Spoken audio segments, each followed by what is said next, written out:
Hi,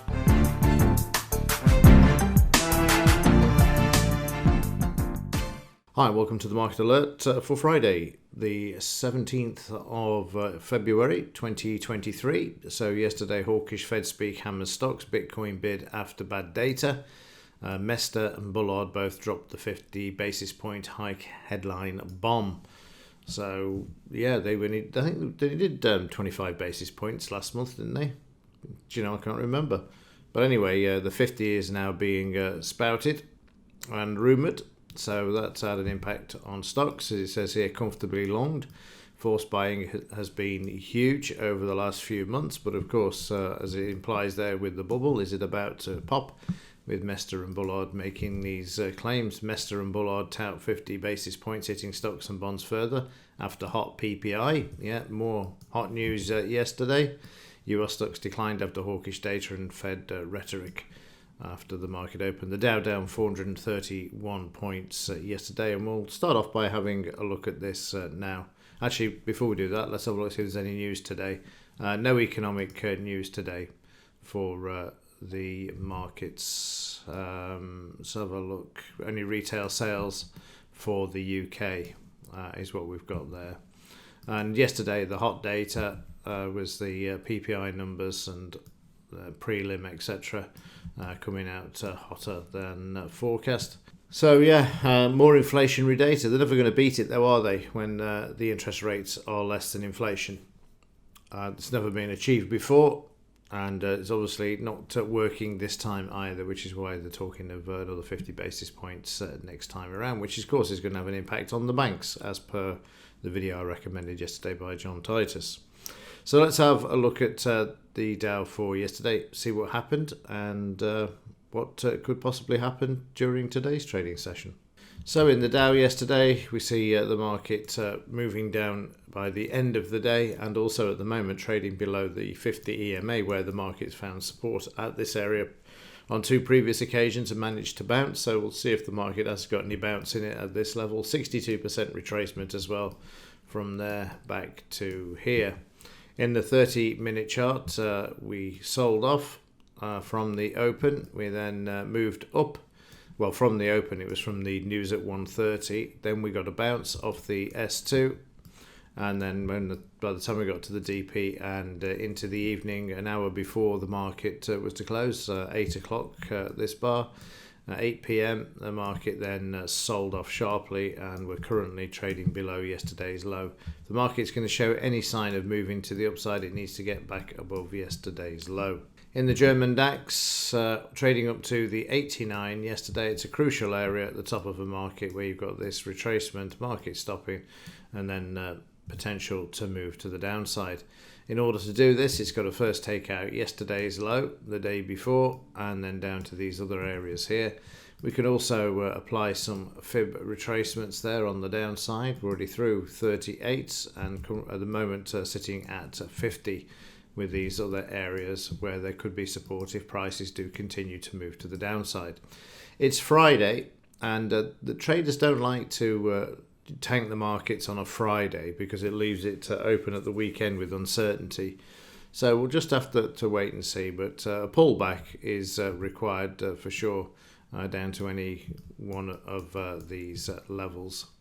In the 30-minute chart yesterday, we were sideways all morning in the 30-minute chart. Then Mester spoke, sent the market down to the S1 200 MA, and then you can see how they bought back in here with demand, moving the market back up to the previous day's high, that was Wednesday's high, and then selling off overnight. And we're just about to approach yesterday's low, where it's likely to find some support, at least for the first time, to bounce off this level, as we saw the day before when the market got down to the low and then just traded all the way back up.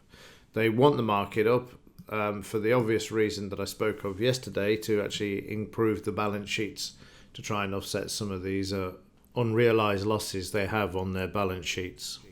In the 5-minute chart, you can see already tried to bounce here while I'm recording, just above the low. There you can see some buying coming in at the moment, but I suspect that this low will be tested there. Let's have a look at this in more detail. Yesterday you can see the market stuck in a range sideways in the morning. Then Mester and Bullard speaking said 50 basis points is required. This sent the market down. You see them all buying in here, and then the market making its way back up to the high which it got to. And then once it achieved this, you see the market moving down sharply overnight and currently trading just above the low. But I would have money on that this is tested and it bounces off this initially. If it doesn't hold and goes through, then it will continue through for the rest of the day. But that's how it works with regards to the highs and the lows. S&P, same as the Dow, except that it's below the 20 bar moving average, is holding up quite well. You can see from here to here that it's heading towards 89. Take out this low over here, which goes back to the 10th of February. So that's a week ago today, last Friday. That's going to be the first target to the downside, taking out this low of last Friday. 30-minute charts, again, you can see the PPI numbers, then the market bounces up to the DP, sell off before the close, and we've already taken the low out there as well. So the DAX strongest so far, having not taken out the previous day's low. And it looks like the FTSE is also showing the same thing there as well. New all-time high in the FTSE, that's the third one of this week, at 8045, nearly got to 8050. And the market down on the overnight, again some sort of supply in the market, seriously overbought, needs a pullback, a significant pullback. And there you'll see the market trading down to the DP yesterday, and then rallying all the way back to the high. See how the highs and the lows are so important. And then now gunning for the low. And again, it'll have to hold at this level, because if it doesn't, then it will continue to the downside there. Meanwhile, in the currencies, GBPJPY down yesterday after moving up nicely over the last few days this week, and a bit of close below the 5 bar moving average, but turning around overnight and moving up there. We've got the 30-minute chart with the market just getting above the DP, but as soon as it closed back below this, you can see the market moving lower, back up to the DP, and then taking out yesterday's low, but sitting on the overnight, well actually, sorry, not yesterday's low, Wednesday's low, and then Thursday's low is here where the market is currently finding support there. And it also ties in with this BRN, big round number of 160.50 as well. And we've traded up to the next BRN, and we've got a bit of a problem there at the moment. The market coming back below the 200 MA and heading back towards the DP there. In the pound, continuing to move lower despite the fact that there was demand there yesterday. We've hit the 200 MA and we've had these two lines drawn in as well. There's the demand. The market struggling. Let's have a look at this in more detail in the 30-minute chart.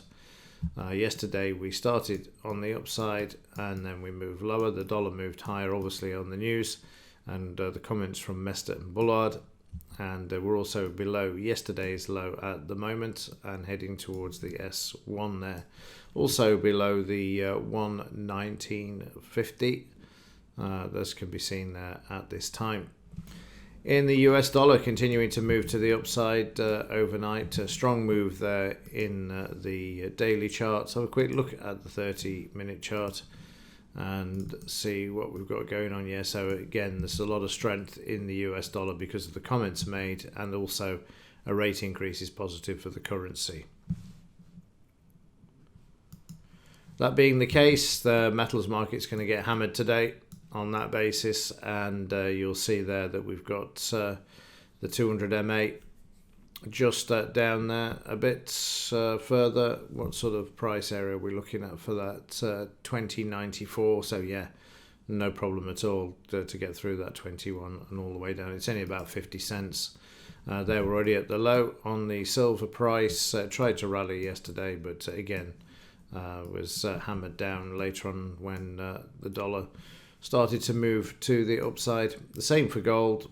This also moving lower, despite the fact that we've got inflation increasing once more, And there's the gold intraday bouncing off the low and then sailing to the downside and taking out yesterday's low at the moment. Back to the daily chart, say 78.89 is the area, and that confluence of lines of support and the 200 MA is where it's likely to trade down to. Okay, that's it for this one and for this week. So let's see what happens during today. And as ever, thanks for watching. See you in the next one.